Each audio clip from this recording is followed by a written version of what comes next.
Sprouts तयार करताना कोणती काळजी घ्यायची हे मी तुम्हाला सांगते।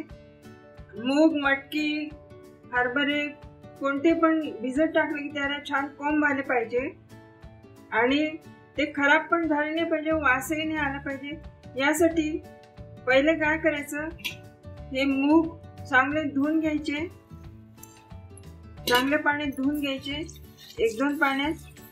हे मूग चांगले मी 2 पाण्याने धुवून घेतलेले आहे। आता हे मी मिठाच्या पाण्यात धुते। मीठ टाकल्यामुळे त्याला कोणताच वास येत नाही किंवा बुरशी सुद्धा लागत नाही। आता हे थोडस मीठ टाकून धुवून घ्यायचे, असे धुवून घ्यायचे। ते मूग मी मिठाच्या पाण्याने चांगले धुवून घेतलेले आहेत। आता याच्यात आपण पाणी टाकून सकाळी भिजत टाकले की संध्याकाळी मग हे पाणी काढून टाकायचं।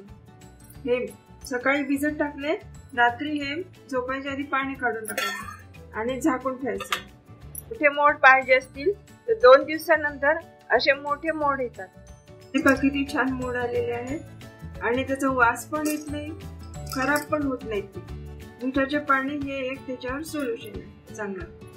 हे तुम्हाला आवडलं असेल तर माझ्या चॅनलला लाईक करा, शेअर करा आणि सबस्क्राईब केलं नसेल तर सबस्क्राईब करा। धन्यवाद।